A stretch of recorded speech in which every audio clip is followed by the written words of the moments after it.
ଅସନ୍ନ ପାଟରେ ମା ବାଟବାସୁଳି କ୍ରିକେଟ ପ୍ରତିଯୋଗିତା।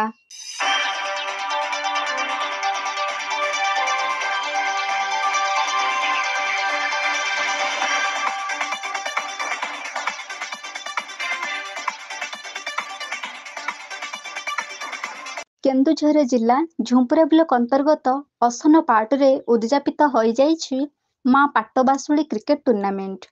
ଗ୍ରାମର ମା ପାଟବାସୁଳି କ୍ରିକେଟ କ୍ଲବ ଦ୍ୱାରା ଆୟୋଜିତ ହୋଇଥିବା ଏହି କ୍ରିକେଟ ଟୁର୍ଣ୍ଣାମେଣ୍ଟ ଖୁବ୍ ଉତ୍ସାହଜନକ ହୋଇଥିବା ବେଳେ କ୍ରିକେଟ ପ୍ରେମୀମାନେ ମଧ୍ୟ କ୍ରିକେଟ ଖେଳ ଦେଖିବା ପାଇଁ ଖୁବ୍ ଆଗ୍ରହ ସହକାରେ ପଡ଼ିଆ ଚତୁଃପାର୍ଶ୍ୱରେ ବସି ଖେଳ ଉପଭୋଗ କରୁଥିବା ଦୃଶ୍ୟ ଦେଖିବାକୁ ମିଳିଥିଲା। ଏହି କ୍ରିକେଟ ଟୁର୍ଣ୍ଣାମେଣ୍ଟରେ ହାଣ୍ଡିଭଙ୍ଗାର ଡାଇମଣ୍ଡ ଏକାଦଶ ଏବଂ ଗୁମୁରାର କ୍ରିକେଟ କ୍ଲବ ମଧ୍ୟରେ ପ୍ରତିଯୋଗିତା ହୋଇଥିଲା। ଖୁବ୍ ଶୃଙ୍ଖଳାର ସହିତ ଉଭୟ ଟିମ୍ ଖେଳ ପ୍ରଦର୍ଶନ କରି କେହି କାହା ପାଖରେ ହାର ମାନିବାକୁ ପ୍ରସ୍ତୁତ ନଥିବା ବେଳେ ଖେଳ ଶେଷରେ ହାଣ୍ଡିଭଙ୍ଗା ଡାଇମଣ୍ଡ ଏକାଦଶ 157 ଏବଂ ଗୁମୁରା କ୍ରିକେଟ କ୍ଲବ 159 ରନ୍ କରିଥିଲେ। ମା ପାଟବାସୁଳି କ୍ରିକେଟ କ୍ଲବ ଦ୍ୱାରା ଆୟୋଜିତ ହୋଇଥିବା କ୍ରିକେଟ ପ୍ରତିଯୋଗିତାରେ ଗୁମୁରା କ୍ରିକେଟ କ୍ଲବ ଚାମ୍ପିୟନ ହୋଇଥିବା ବେଳେ ହାଣ୍ଡିଭଙ୍ଗାର ଡାଇମଣ୍ଡ ଏକାଦଶ ରନର୍ସ ଅପ୍ ହୋଇଥିଲା।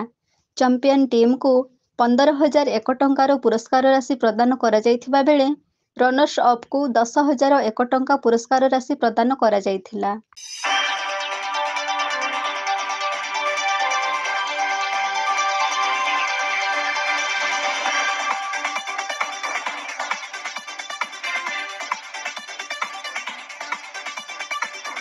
ଅସନ୍ନ ପାଟର ଏହି କ୍ରିକେଟ ଟୁର୍ଣ୍ଣାମେଣ୍ଟରେ ମୁଖ୍ୟ ଅତିଥି ଭାବେ ମୁଖ୍ୟମନ୍ତ୍ରୀ ପ୍ରତିନିଧି ଲୁଲୁ ପଟ୍ଟନାୟକ ଯୋଗ ଦେଇଥିବା ବେଳେ ସମ୍ମାନନୀୟ ଅତିଥି ଭାବେ ସାଂସଦ ପ୍ରତିନିଧି ପଞ୍ଚାନନ ସାହୁ, ଶିକ୍ଷା ବିଭାଗର ପ୍ରତିନିଧି ବିଜୟାନନ୍ଦ ବେହେରା, କୃଷକ ମୋର୍ଚ୍ଚା ସଦସ୍ୟ ରମେଶ ଚନ୍ଦ୍ର ମହାନ୍ତ, ପୂର୍ବତନ ସରପଞ୍ଚ ପ୍ରଦୀପ କୁମାର ନାୟକ ଯୋଗ ଦେଇଥିଲେ।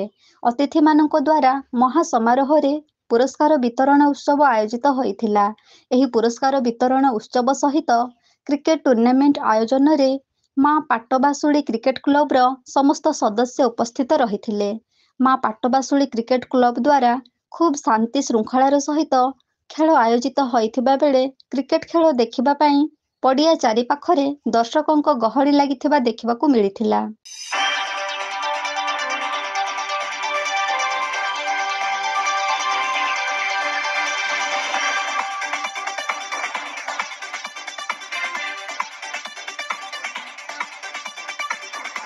ଲଢୁଆ ମନୋଭାବ ନେଇ ଖୁବ୍ ଉତ୍ସାହ ଏବଂ ଶୃଙ୍ଖଳାର ସହିତ ଉଭୟ ଦଳ ନିଜ ନିଜର ଖେଳର କରିସ୍ମା ଦେଖାଇଥିଲେ।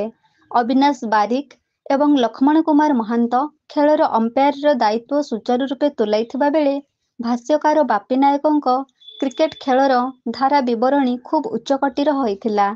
ପଡ଼ିଆ ଚତୁଃପାର୍ଶ୍ୱରେ ରହିଥିବା ଦର୍ଶକ କ୍ରିକେଟ ଖେଳକୁ ଖୁବ୍ ଉତ୍ସାହ ସହିତ ଉପଭୋଗ କରୁଥିବା ବେଳେ ଭାଷ୍ୟକାରଙ୍କ ଆକର୍ଷଣୀୟ ଧାରା ବିବରଣୀ ଖେଳାଳିମାନଙ୍କ ମନୋବଳ ବୃଦ୍ଧି କରୁଥାଏ। ଖୁବ୍ ଶୃଙ୍ଖଳାର ସହିତ ମା ପାଟବାସୁଳି କ୍ରିକେଟ ଟୁର୍ଣ୍ଣାମେଣ୍ଟ ଆୟୋଜିତ ହୋଇଥିବା ବେଳେ ଖେଳାଳିମାନେ ମଧ୍ୟ ଖୁବ୍ ଉଚ୍ଚକୋଟୀର ଖେଳ ପ୍ରଦର୍ଶନ କରିଥିଲେ। ଜନସମାଗମର ଚଳଚଞ୍ଚଳ ମଧ୍ୟରେ ଏହି କ୍ରିକେଟ ଟୁର୍ଣ୍ଣାମେଣ୍ଟ ଶୃଙ୍ଖଳାର ସହିତ ଶେଷ ହୋଇଛି।